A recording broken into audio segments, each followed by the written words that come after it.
Hi friends, మనం ఈరోజు ఎడారి మరియు ఎడారి మొక్కల కోసం తెలుసుకుందాము. భారతదేశంలో ఉన్న ఎడారి ఏంటంటే థార్ ఎడారి. ఈ థార్ ఎడారి రాజస్థాన్ రాష్ట్రంలో కొంత భాగం అయితే హర్యానా, పంజాబ్, గుజరాత్ రాష్ట్రంలో అయితే ఈ థార్ ఎడారి విస్తరించి ఉంది. సహారా ఎడారి ప్రపంచంలోనే అతిపెద్ద వేడి ఎడారి. సౌదీ అరేబియా లేదా ఖతార్లో ఎక్కువగా అంటే 50 కంటే ఎక్కువ ఎడార్లు ఉన్నాయి. ఎడారి మొక్క అనగానే మనకు ఎడారి గుర్తుకు వచ్చేది. అమ్మో, ఆ ఎడారి మొక్కలు ఎడారిలోనే ఉంటాయి, అంత దూరం వెళ్ళి మనం ఎక్కడ తెచ్చుకుంటాం అనుకునేవాళ్ళు. కానీ ఇప్పుడు ఎడారి మొక్కలను అందరూ ఆన్లైన్లో కొనుగోలు చేసి, ఇంకా ఎడారి మొక్కల మార్కెట్లో కొనుగోలు చేసి ప్రతి ఒక్కళ్ళు ఎడారి మొక్కల్ని పెంచుకుంటున్నారు. సాధారణ మొక్కలతో పోలిస్తే ఎడారి మొక్కల వల్ల చాలా ఉపయోగాలు ఉన్నాయి. ఎడారి మొక్కలు చాలా తక్కువ నీటిని తీసుకుంటాయి. ఒకసారి తీసుకున్న నీటిని ఆకులు, కాండం, వేర్లలో నీటిని నిల్వ చేసుకుంటాయి. అంటే మనం ఎప్పుడైనా ఊరెళ్ళి నీరు పెట్టబడని పరిస్థితిలో ఆ మొక్కలు ఆ నీటిని అంటే ఆ దాచుకున్న నీటిని వాడుకుని తమను తాము బతికించుకుంటాయి. ఎడారి మొక్కల్ని మనం మెడిసినల్ ప్లాంట్స్ అనవచ్చు. ఎడారి మొక్కలన్నీ ఔషధ గుణాల కోసం అంటే మెడిసిన్స్ కోసం ఉపయోగిస్తారు. ఎడారి మొక్క బ్రహ్మజముడు పండులో పోషక విలువలతో పాటు ఎన్నో మెడిసినల్ వాల్యూస్ అంటే లివర్ డిసీజ్, క్యాన్సర్ డిసీజ్ని తగ్గించడానికి కూడా బ్రహ్మజముడు పండు ఉపయోగపడుతుంది. ఎడారి మొక్క ఖర్జూరం. ఆ ఖర్జూర పండుని ఇష్టపడిన వాళ్ళు ఎవరుంటారు? పిల్లల నుంచి పెద్దల వరకు ఖర్జూరం అంటే అందరికీ ఇష్టమే. ఎడారి మొక్కలు ఎలాంటి వాతావరణ పరిస్థితుల్లో అయినా బతుకుతాయి. వీటికి ముళ్ళుంటాయి కాబట్టి పశువులు తింటాయన్న భయం కానీ, లేక ఇవి బతకవేమోనన్న భయం కానీ ఉండదు. కొన్ని ఎడారి మొక్కల్ని, వాటి కాయల్ని, పండ్లు, గింజలు, ఆకుల్ని మనం తినవచ్చు.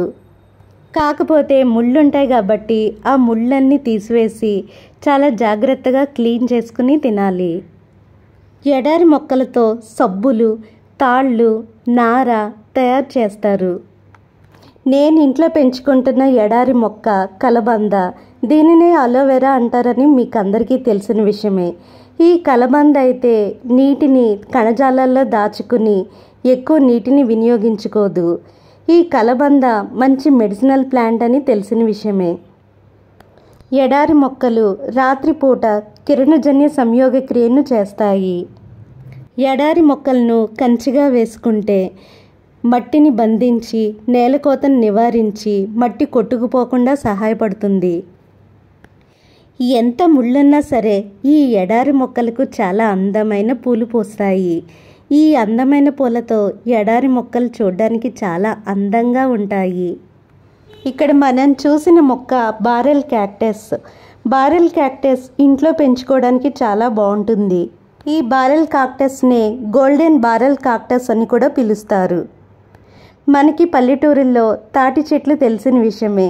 తాటి చెట్ల నుంచి తాటికల్లు తీస్తారు. మన పల్లెటూరులో తాటి చెట్లు ఏ విధంగా ఉన్నాయో అదేవిధంగా ఎడారిలో కూడా తాటి చెట్లు లాంటి చెట్లు ఉంటాయి. వాటినే ఎడారి పామ్ అంటారు. వాషింగ్టన్ ఫిలిఫెరా అని పిలుస్తాము. అవి చూడ్డానికి మన తాటి చెట్లలాగానే ఉంటాయి. ఇంట్లో ఇండోర్ ప్లాంట్గా లేక అవుట్డోర్ ప్లాంట్గా పెంచుకోవడానికి ఎడారి గులాబీ అడేనియం ఒబేసమ్ చాలా బాగుంటుంది. ఈ అడేనియం ఒబేసమ్ ప్లాంట్కి అందమైన గులాబీ పూలు పూసి చూడ్డానికి మొక్క చాలా అందంగా ఉంటుంది. ఒలియాండర్, నెరిలియం ఒలియాండర్ అనే అందమైన ఎడారి మొక్క కూడా గులాబీ పూలతో చాలా అందంగా ఉంటుంది. ఎడారి మొక్కలు చాలా వేడి వాతావరణంలో పెరుగుతాయి కాబట్టి వాటికి చాలా కాంతి, చాలా ఎండ కావాలి అనుకుంటారు. కానీ ఎడారి మొక్కలు వేడి వాతావరణంలో పెరిగినప్పటికీ అవి మన ఇండోర్ ప్లాంట్స్గా తక్కువ వేడిలో, తక్కువ కాంతిలో కూడా బతకగలవు. ఎడారి మొక్కలన్నీ ఔషధ గుణాలున్న మంచి మొక్కలే అయినప్పటికీ 1-2 విషపూరితమైన లక్షణాలున్న మొక్కలు కూడా ఉన్నాయి. క్రౌన్ ఆఫ్ థార్న్ అనే ఎడారి మొక్క చాలా విషపూరితమైనది. Thank you friends for watching this video. Please like this video.